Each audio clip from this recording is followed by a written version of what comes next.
Hello everyone, मेरा नाम है डॉक्टर मोहम्मद काशिफ और आज की इस वीडियो के ज़रिए उस सवाल का जवाब देने की कोशिश करेंगे जो अक्सर हमसे ओपीडी में पूछा जाता है या ऑनलाइन जो है पेशेंट हमसे सवाल पूछते हैं या उनकी फैमिलीज़ हमसे जो है वो सवाल पूछती हैं। वो सवाल क्या है कि सर किस तरह से जो है अपनी जो रिकवरी फ़ेज़ है उसमें बहुत कंसिस्टेंट रहा जाए, उसमें बहुत फ़ोकस्ड रहा जाए जिससे कि ज़्यादा से ज़्यादा रिकवरी हासिल की जा सके, जिससे कि ज़्यादा से ज़्यादा मूवमेंट जो है वो बेटर किए जा सकें, बेहतर किए जा सकें। तो सवाल उठता है, 2 वर्ड जो मैं निकाल के लाया हूँ वो है कि किस तरह से फ़ोकस्ड रहना है और किस तरह से उसमें कंसिस्टेंसी यानी उस चीज़ को लगातार बनाए रखना है। तो बहुत छोटे से ऐसे शब्दों में वो समझाने की कोशिश करूँगा। सबसे पहली जो चीज़ है, वो है कि आप एक गोल मेंटेन करिए। गोल बनाइए कि हाँ, मुझे 10 दिन के अंदर इतनी रिकवरी चाहिए, 15 दिन में मेरा हाथ इतना उठ जाना चाहिए या 20 दिन में मेरे चलने का पैटर्न इस तरह से हो जाना चाहिए। जब हम अपनी लाइक मेडिकल साइंस में ऐसे पढ़ रहे होते हैं तो वहाँ हम एक मूवमेंट को नापने के लिए एक यंत्र का, मशीन का ऐसे बोल सकते हैं, इस्तेमाल करते हैं जिसको हम कहते हैं गोनियोमीटर। उसका काम होता है, मान लिया कि जैसे मुझे अपनी एल्बो का मूवमेंट है उसे देखना है कि कितना मूवमेंट हो रहा है।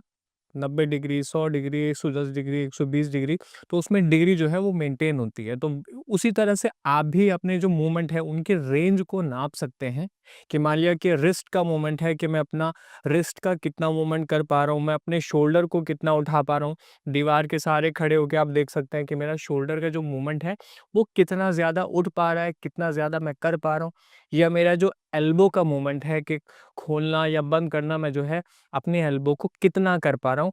वो सब जो है चीज़ें आप देख सकते हैं, आप उसको माप के रख सकते हैं। तो ये आपकी गोल सेटिंग हो जाएगी कि मैंने 10 दिन के अंदर या 1 हफ्ते के अंदर जो है वो 10 डिग्री या 20 डिग्री या जितना आप रेंज को अपने हिसाब से मापते हैं, उसको मापने के बाद में आपके पास एक टारगेट होगा कि मैंने अभी 10 डिग्री कर लिया मान लीजिए या 5 डिग्री कर लिया, तो आगे के हफ्ते में मुझे उससे ज़्यादा मूवमेंट बढ़ाने की कोशिश करनी है, उससे कम पर नहीं जाना है, उससे पीछे नहीं जाना है। तो जब आप इस तरह से गोल अचीव करते हैं, चीज़ें और बेहतर करते हैं, तो कहीं न कहीं जो आपका फ़ोकस है या जो आपकी कंसिस्टेंसी है, वो आपकी रिकवरी फ़ेज़ में आपके मूवमेंट को और बेहतर करने में मदद करती है। अब दूसरा जो पॉइंट है वो है आपका रूटीन को मेंटेन करना। अब बहुत सारे ऐसे पेशेंट होते हैं, वो क्या करते हैं कि अच्छा चलो सुबह हो गई, चलो एक्सरसाइज कर लेते हैं। 10 बज गए, चलो ये कर लेते हैं। मतलब उनका कोई एक रूटीन पर्टिकुलर नहीं होता कि रोज़मर्रा में उन्हें कितने घंटे एक्सरसाइज करनी है, क्या-क्या चीज़ें करनी है, क्या-क्या चीज़ें, या पेशेंट को मान लीजिए फैमिली मेंबर हैं, क्या-क्या चीज़ें उनको करवानी है।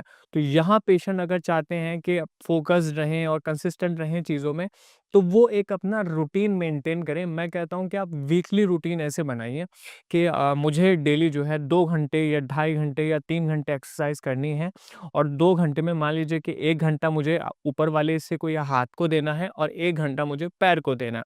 अब मैं पैर की किस तरह की एक्टिविटीज़ करूँगा, कौन-सी एक्सरसाइज़ करूँगा, हाथ की कौन-सी एक्टिविटी करूँगा, इस हफ्ते मुझे कौन-सी एक्टिविटी करनी है। तो जब आप इस तरह से रूटीन बनाते हैं, तो आपको मालूम होता है कि हाँ, मैंने जो कि पिछला जो हफ्ता गुज़रा है, उसमें मैंने इस तरह के जो मूवमेंट हैं, वो अचीव किए हैं।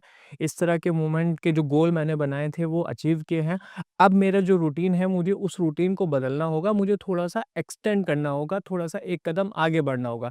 क्योंकि अगर मान लीजिए कि एक ही तरह की एक्टिविटी आप महीनों करते रहते हैं, घंटों करते रहते हैं, तो उसमें फिर जो है फ़र्क उतना अच्छा आपको महसूस नहीं होगा। आपको ऐसा लगेगा यार पिछले हफ्ते जो मैं कर रहा था, इस हफ्ते भी मैं वही चीज़ें कर रहा हूँ।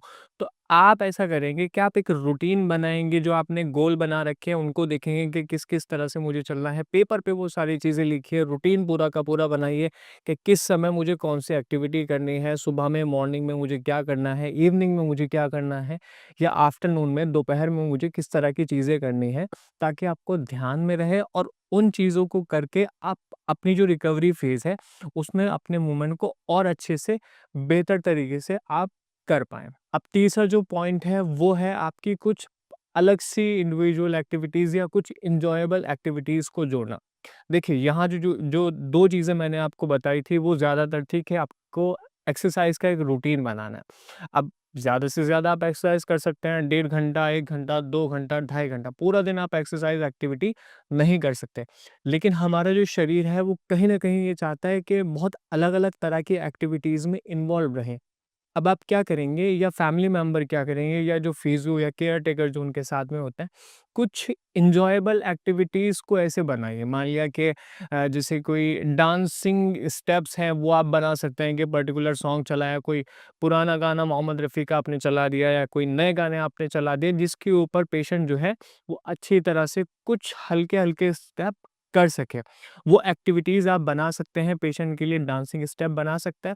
तो फिर ये होगा कि आप पेशेंट को ऐसा रख रहे थे कि लगातार उसको एक्सरसाइज में रहने की वजह से बोरिंग हो जाती हैं चीज़ें, कि लगातार आप वही चीज़ें हफ्ते-हफ्ते भर कर रहे हैं, तो किसी भी इंसान के लिए वो चीज़ें बोरिंग हो जाती हैं। आप यहाँ क्या करेंगे कि आप डांसिंग स्टेप जो हल्के ऐसे हो सकते हैं या पेशेंट अपने आप समझता है कि मैं ये वाले डांसिंग स्टेप कर सकता हूँ, तो वो चीज़ें आप उनको कंटिन्यू करवाइए। या फिर ऐसे इंडोर गेम हैं या आउटडोर गेम भी, अगर पेशेंट इस हालत में है कि आउटडोर गेम में इन्वॉल्व हो सकते हैं, ऐसे हल्के-हल्के गेम, तो उस तरह के हल्के गेम्स में जो है पेशेंट को इन्वॉल्व किया जाए। ये जो एन्जॉयबल एक्टिविटीज़ हैं, सिर्फ़ आपकी जो है वो फ़िज़िकल जो मूवमेंट है, उनको बेहतर नहीं करेंगे, बल्कि आपकी जो एक तरह एक मेंटल साइकोलॉजी है, जो पॉज़िटिव माइंडफुलनेस है, उसको भी एनहांस करेंगे। अब जब ये चीज़ें आप करते हैं, तो उसकी वजह से हमारे ब्रेन में एक फैक्टर रिलीज़ होता है जिसको हम कहते हैं ब्रेन डिराइव्ड न्यूट्रोफिक फैक्टर। उसका काम है आपके ब्रेन को, आपके दिमाग को नरिश करना। नरिशमेंट सिर्फ़ खाने से नहीं मिलता है, आपके अंदर जो हार्मोन है कहीं न कहीं वो भी आपके ऐसे मदद करते हैं। तो कोशिश करेंगे पेशेंट या पेशेंट के फैमिली मेंबर कि इस तरह की चीज़ों में इन्वॉल्व हों, जिससे पेशेंट का जो अपना एक हार्मोनल सिस्टम है, जो एंडोक्राइनोलॉजी है, वो बेहतर हो, ताकि पेशेंट जो है अपनी चीज़ों में फ़ोकस्ड रहे, कंसिस्टेंसी ऐसे बरकरार रहे, जिससे उनके जो मूवमेंट की जो फ़ेज़ है, जो रिकवरी की एक फ़ेज़ है, उसमें ज़्यादा से ज़्यादा मूवमेंट को वो हासिल कर सकें। मैं समझता हूँ कि आज इस वीडियो के ज़रिए जो टॉपिक मैंने उठाया है, जो सवाल आपने पूछे थे, उसका जवाब आपको बेहतर तरीके से मिल गया होगा। फिर भी कोई सवाल है, कुछ और पूछना चाहते हैं, तो कमेंट सेक्शन में लिख के आप हमें बता भी सकते हैं या आप कॉल भी कर सकते हैं। धन्यवाद।